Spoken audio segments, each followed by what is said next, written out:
आप सभी को मेरी नमस्ते और जय हिंद। BHU इन्फोपीडिया पे आप सभी का स्वागत है। तो काफ़ी दिनों से हमारा वोकैब सेशन जो है नहीं आया था, लेकिन मैंने आपको अभी तक जो भी हमने वोकैब के वर्ड्स पढ़े हैं, जो भी क्वेश्चन हमने किए हैं, उन सब की जो PDF थी वो मैंने आपको टेलीग्राम पर दे दी थी। ठीक है, तो शुरू करते हैं। पहला क्वेश्चन है, विच of the following is the most accurate substitute for the given group of words. पूछ रहा है कि ये जो सेंटेंस दिया है या ग्रुप ऑफ वर्ड्स दिया हुआ है, इसके लिए दिए हुए ऑप्शन में से कौन सा ऐसा वर्ड है जो इसको डिफ़ाइन कर देगा। इनके लिए एक वर्ड हो जाएगा, यानी वन वर्ड सब्सटीट्यूशन होता है, जो वो चीज़ पूछी जा रही है। तो सेंटेंस क्या है, one who loves Mankind and its welfare. वो जो कि इंसान होते हैं उनसे प्रेम करता है और उनके भले के लिए सोचता है या भला चाहता है। ठीक है, तो उसे क्या कहेंगे हम, ये पूछा जा रहा है। ऑप्शन दिए हुए हैं, एंथ्रोपोलॉजिस्ट, मिसएंथ्रोपिक, फिलैंथ्रोपिस्ट और एथिस्ट। तो पहले तो हमने सिर्फ वर्ड किए थे, अब मैं ऑप्शन इसलिए डाल रहा हूँ ताकि आपको एक ही क्वेश्चन के अंदर 4 से 5 वर्ड जो है आपको देखने को मिले, और इससे क्या होगा, आपका रिवाइज भी हो जाएगा। ठीक है, तो पहला वर्ड है, देखिए, एंथ्रोपोलॉजिस्ट। एंथ्रोपोलॉजिस्ट क्या होता है, जो कि ह्यूमन काइंड की किस तरह से जो कि इंसान है इवोल्व हुए हैं, उसकी हिस्ट्री क्या है ना, और उनका किस तरह का सोशल बिहेवियर है, क्या उनका रहा है आज तक, उस चीज़, वो जो व्यक्ति होता है वो कहलाता है एंथ्रोपोलॉजिस्ट, और इस स्टडी को कहते हैं एंथ्रोपोलॉजी।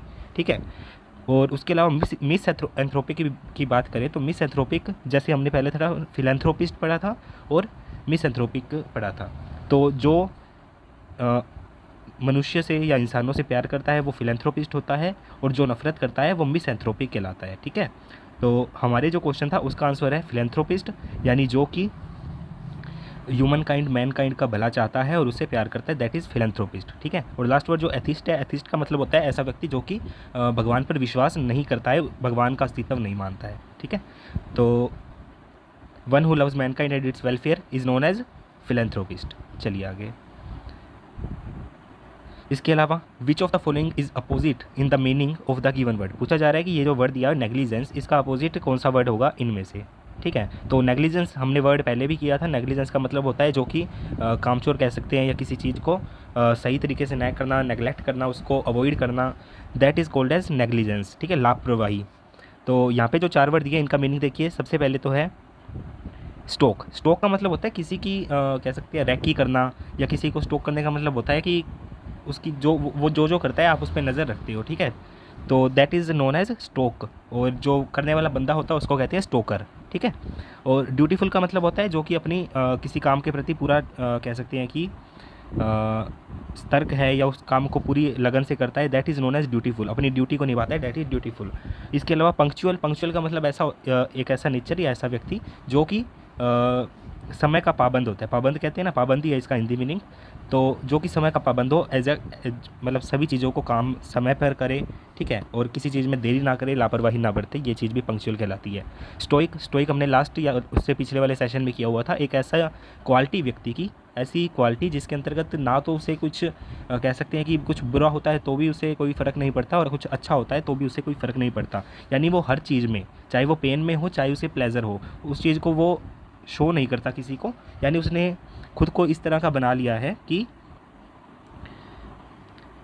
उसे पता है कि वो उस चीज़ को बदल नहीं सकता। ठीक है, ये वर्ड हमने पहले भी पढ़ा था। Let me check.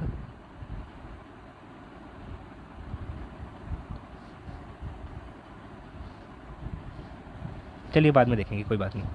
ठीक है, तो स्टोक का मतलब मैंने बता दिया, जो किसी की रैकी करता हो। ड्यूटीफुल यानी जो अपना काम सावधानी से करता हो, सही तरीके से करता हो। पंक्चुअल यानी जो समय का पाबंद हो। और स्टोइक यानी जिसे अच्छे या बुरे का कोई फ़र्क नहीं पड़ता। अच्छे या बुरे का नहीं, यानी उसको सुख है या दुख है, उस चीज़ का कोई फ़र्क नहीं पड़ता। तो हमारा वर्ड नेग्लिजेंस था, और हमें इसका अपोजिट बताना था। नेग्लिजेंस यानी लापरवाह की बात की थी, और ड्यूटीफुल यानी जो कि सही काम को सही तरीके से करे। ठीक है, ड्यूटीफुल जो है इसका एंटोनियम हो जाएगा, या इसका अपोजिट हो जाएगा। और पंक्चुअल, नेग्लिजेंस, ये सभी वर्ड आपको याद रखने हैं। नेक्स्ट देखिए, विच of the following is the most accurate substitute for the given group of word. Substitution पूछ रहे हैं कि इस सेंटेंस को किस वर्ड के द्वारा हम जो है सब्सटीट्यूट कर सकते हैं, एक वर्ड के अंदर ढाल सकते हैं इसे। तो child born after the death of parent. देखिए हमने ये, मैं पहले आपको आंसर बता दूं, इसका आंसर है पोस्थ्यूमस। पोस्थ्यूमस वर्ड हमने पहले भी पढ़ा था। इसका मतलब होता है कि पोस्ट डेथ चीज़ें होती है, जो डेथ के बाद की जो चीज़ें होती हैं उन्हें हम पोस्थ्यूमस से रेफर करते हैं। जैसे मैंने आपको बताया था, अगर किसी को अवार्ड उसकी डेथ के बाद दिया जाता है तो उसे हम कहते हैं कि उसे पोस्थ्यूमसली अवार्ड दिया गया, ठीक है, अवार्ड कन्फर किया गया। तो यही पोस्थ्यूमस जो वर्ड है, इसे ही एज अ नाउन भी हम उस व्यक्ति या उस बच्चे के लिए यूज़ कर सकते हैं जो कि अपने पिता की, माता की या अपने किसी भी पेरेंट की डेथ के बाद में उसका जन्म हुआ हो, यानी उसका जन्म हुआ और उसके डेथ हो गई फादर या मदर की, तो that is known as a posthumous child, ठीक है। चलिए, तो ये इसका राइट आंसर है। इसके अलावा ऑर्फन होता है अनाथ जिसके माता पिता ना हों। ऑर्फन और पोस्थ्यूमस ये दोनों चीज़ों में कुछ फ़र्क है, ठीक है, क्योंकि ये तो है, ये स्पेशली रेफर कर रहा है कि डेथ के बाद में पैदा हुआ है, और ऑर्फन यानी हो सकता है बाद में डेथ हुई हो या कुछ भी कारण रहा हो सकता है, ठीक है। ऑर्फन यानी जिसके माता पिता ना हों। और इनहेरेंट यानी जो कि हमारे कह सकते हैं कि जैसे हमने पहले वर्ड पढ़ा था हेरिडिटरी, जो कि आनुवंशिक चीज़ें होती है, हमें माता पिता से, उनके जीन से मिलती है, दैट इज़ इनहेरेंट। तो इनहेरेंट इस चीज़ को भी रेफर करता है कि एक होता है ना इनहेरेंट प्रॉपर्टी, यानी जो ऊपर हमें माता पिता से या हमारे पूर्वजों से हमें जो प्राप्त होती है, दैट इज़ इनहेरेंट, ठीक है। चलिए आगे, एडजेक्टिव है ये। इसके अलावा which of the following is opposite in the meaning of the given word. Rapid word है, इसका क्या पूछ रहा है, अपोजिट पूछ रहा है। तो देखिए रैपिड क्या होता है, रैपिड रेफर करता है क्विक को, यानी कुछ जल्दबाजी में जो चीज़ होती है या काफ़ी कह सकते हैं स्पीड में होती है, तो that is known as quick rapid, ठीक है। रैपिड एक आप जो गाड़ी आती है, कंपनी है स्कोडा, स्कोडा नाम की एक ब्रांड है, कार बनाती है जो, उसकी एक गाड़ी है रैपिड, ठीक है। इससे भी आप इस चीज़ को याद रख सकते हैं। तो रैपिड का मतलब है फास्ट स्पीड, ठीक है। ऑप्शन दिए हुए हैं हार्श, ग्रेजुअल, क्विक और इंस्टेंस। इंस्टेंस का मतलब रैपिड से ही है, इंस्टेंस मतलब एकदम से, या फिर क्विक स्पीड, ये दोनों भी एक ही मीनिंग रखते हैं, यानी क्विक और इंस्टेंस जो है ये इसके सिनोनियम है रैपिड के। इसके अलावा ग्रेजुअल की बात करें और हार्श की बात करें, हार्श क्या होता है, हार्श स्पीड या उस चीज़ को रेफ़र नहीं करता, हार्श करता है बुरे को रेफ़र करता है, या फिर जो कि हमें सुनने में देखने में अच्छा ना लगता हो, जो कैरेक्टर सही ना हो, उसे हम हार्श नेचर या हार्श वॉइस कह सकते हैं, ठीक है। और इसके अलावा ग्रेजुअल होता है, ग्रेजुअल का मतलब होता है दैट इज़ स्लोली और समथिंग, जो कि धीरे धीरे परिवर्तन होता है जिस चीज़ में, उस चीज़ को हम कहते हैं ग्रेजुअल, ठीक है। आपने कहीं ना कहीं पढ़ा होगा कि ग्रेजुअली जो है टेम्परेचर बढ़ रहा है अर्थ का, या कुछ भी इस तरह की चीज़ें आपने, तो उस चीज़ का मतलब यही होता है कि स्लोली जो है बढ़ रहा है, ठीक है। तो रैपिड का एंटोनियम तो हमें एंटोनियम या अपोजिट ये मिल गया ग्रेजुअल, और बाकी जो क्विक और इंस्टेंस है ये दोनों रैपिड के सिनोनियम है, ठीक है। हार्श इनमें किसी से भी रिलेटेड नहीं है। चलिए आगे, इसके अलावा पूछ रहा है choose the most appropriate सिनोनियम for the given word. Remote word है एक, इसका सिनोनियम पूछा जा रहा है, ठीक है, यानी ऐसा वर्ड जो कि मीनिंग में इसी की तरह हो। देखिए रिमोट जो वर्ड है, रिमोट जिस तरह से आपका रिमोट कंट्रोल होता है टीवी का या अन्य चीज़ों का, तो उसका काम क्या होता है, दूर से किसी चीज़ को कंट्रोल करना, ठीक है। यानी कहने का मतलब ये है कि रिमोट जो वर्ड है ये रेफ़र करता है डिस्टेंट को, यानी जो चीज़ दूर होती है, फार कह सकते हैं हम, ठीक है। ये सिनोनियम है इसके रिमोट के। तो रिमोट इसीलिए वो वर्ड रिमोट कंट्रोल वगैरह में यूज़ किया जाता है ताकि दूर से किसी चीज़ को रेफ़र कर रहे हैं वो, ठीक है। तो कंट्रोल करना नहीं, ये इसका सिनोनियम नहीं है, कंट्रोल एक अलग चीज़ है, कंट्रोल करना ही होता है, रिमोट से उसका कोई ताल्लुक नहीं है। क्लोज का मतलब पास में, ठीक है, ये इसका रिमोट का एंटोनियम हो सकता है अगर आपको दिया जाए तो। फार जो है ये सिनोनियम होगा, जैसा कि अभी मैंने आपको बताया, ठीक है। रिमोट यानी डिस्टेंट, फार, ठीक है। चलिए आगे, इसके अलावा choose the most appropriate सिनोनियम for the given word. Slaughter, देखिए स्लोटर वर्ड जो है जैसे कसाई होता है जो कि पशु वगैरह या जो भी एनिमल होते हैं उनको काटते हैं ना, तो उस चीज़ को हम स्लोटर से रेफ़र कर सकते हैं। या फिर जब इंसानों को मार दिया जाता है एक बड़े लेवल पर बुरी तरह से, ठीक है, हिंदी में कहते हैं ना हम, एक मिनट, नरसंहार, ठीक है, इंसानों को मार देना एक बड़े लेवल पर बुरी तरीके से ब्रूटली किल करना किसी को, तो दैट इज़ नोन एज नरसंहार या स्लोटर करना, ठीक है। तो ये एक नाउन है, इसे वर्ब है, इसको आप यूज़ भी कर सकते हैं कि दे स्लोटर्ड, यानी जैसे रशिया की बात कर लें हम, या आज के टाइम में भी रेफ़र कर सकते हैं, ठीक है। तो दे स्लोटर्ड दैम, या कुछ भी कह सकते हैं।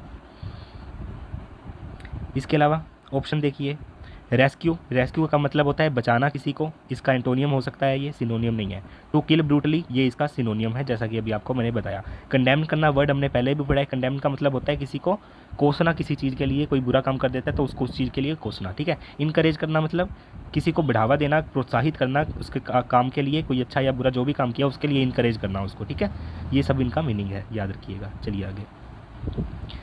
इसके अलावा study of derivation of words, देखिए हमने कुछ स्टडीज़ पढ़ी थी जहाँ पे भी आपको लास्ट में लॉजी मिला था, कार्डियोलॉजी वगैरह वगैरह काफ़ी चीज़ें हमने पढ़ी थी, ठीक है, एंथ्रोपोलॉजी और भी काफ़ी चीज़ें थी। तो अब बात कर रहे हैं कि जो वर्ड्स होते हैं, यानी वर्ड्स होते हैं जो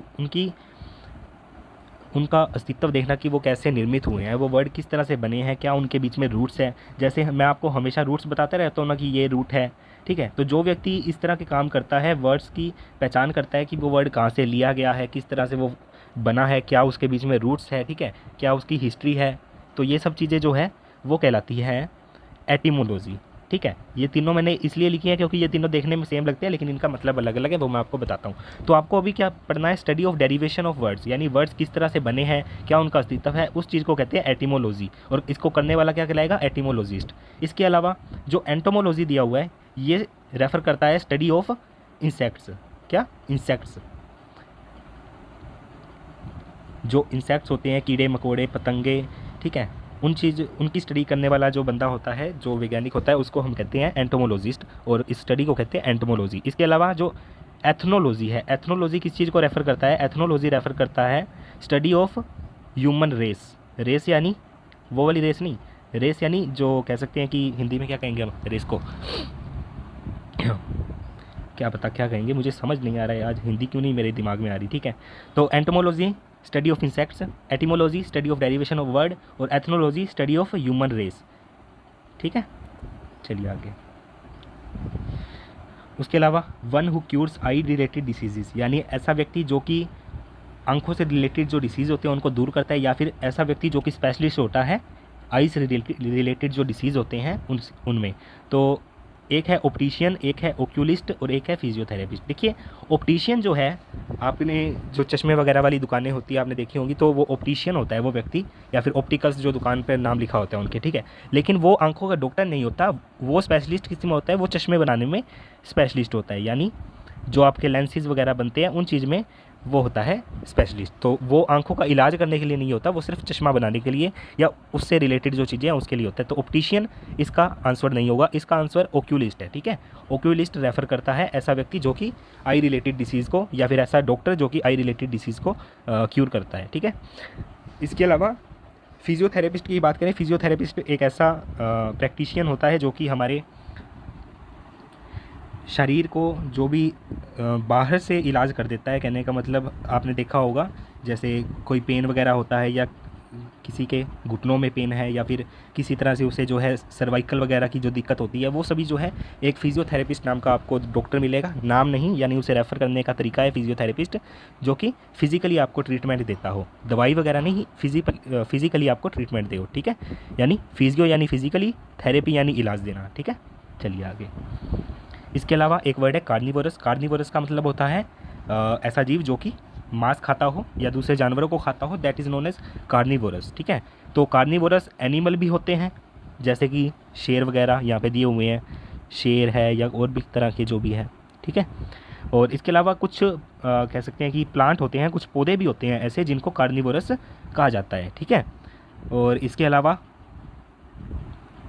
कार्निवोरस प्लांट हो गए, और इसके अलावा ओमनीवोर और हर्बीवोर। हर्बीवोर का मतलब होता है ऐसे जीव जो कि घास वगैरह खाते हैं, हरी चीज़ें खाते हैं, जो मांस नहीं खाते हैं, उसको कहते हैं हर्बीवोर। और इसके अलावा एक तीसरा होता है ओमनीवोर। ओमनीवोर का मतलब होता है जो सब कुछ खा लेता है, यानी वो मांस भी खा लेता है, वो हरी सब्जियाँ भी खा लेता है, अन्न भी खा लेता है, तो that is known as omnivore, ठीक है। जैसे हम इंसान हैं, इंसान ओमनीवोर के अंदर आते हैं, ठीक है। कुछ स्पेसिफिक जानवर्स हैं वो हर्बीवोर के अंदर आएंगे, कार्निवोर के अंदर कुछ एनिमल्स आएंगे यहाँ पे दिए हुए हैं जो, और कुछ प्लांट्स भी होते हैं जो कि इंसेक्ट्स वगैरह को खा लेते हैं। यहाँ पे आपको इमेज दिखा रखी है, ठीक है।